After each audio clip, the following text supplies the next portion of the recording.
बे समाव मोनसे ब्रेकिं निउज चिरां जिल्ला बिजनी बिष्णुपुराव आइपिएलनि थाखाय जुवा होग्रा सासे जुवारिखौ हमदों।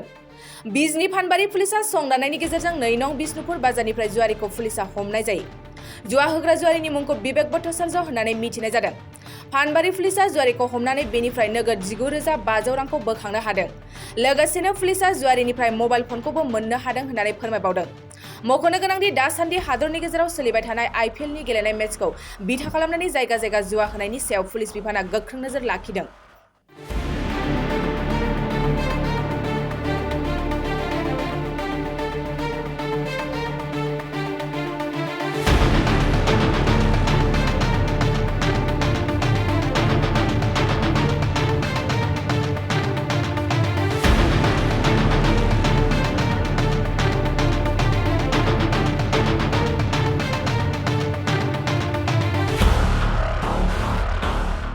गोजोनथाव खौरां, बङाइगाव मेरिडियान किया मटर्स श'रुमआ नोंथांनो लाबोदों गोदान अफार। मेरिडियान किया मटर्स श'रुमआव नोंथाङा खम बेसेनावनो किया कम्पानिनि गुबुन गुबुन मडेलनि गोदान गारिखौ लानो हागोन।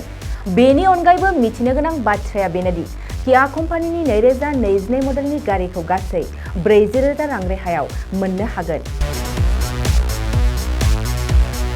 बेजों लोगोसेनो बे श'रुमाव जेखिजाया कम्पानिनि गोजाम गारिखौ सोलाय-सोल' खालामनोबो हागोन। दासान्दि बे अफारा सोलिगासिनो दं। मेरिडियान किया मटर्स श'रुमआ सा बङाइगाव सापागुरि र'ड आगराला देहा फाहामसालिनि साखाथियाव थानाय महामाया हटेलनि अपोजिट साइडआव दं। बे अफारखौ मोनफुंनो थाखाय नोंथाङा अनलाइनबो बुकिं खालामहरनो हागोन। लोगोसेनो गोबां मिथिनो थाखाय थोंजोङै 7099003414 नङाब्ला 8822790662 जानबुं अनजिमायाव जगाजग खालामहरनो हागोन आरो बङाइगाव मेरिडियान किया मटर्स श'रुमआव थांनानैबो नायनो हागोन।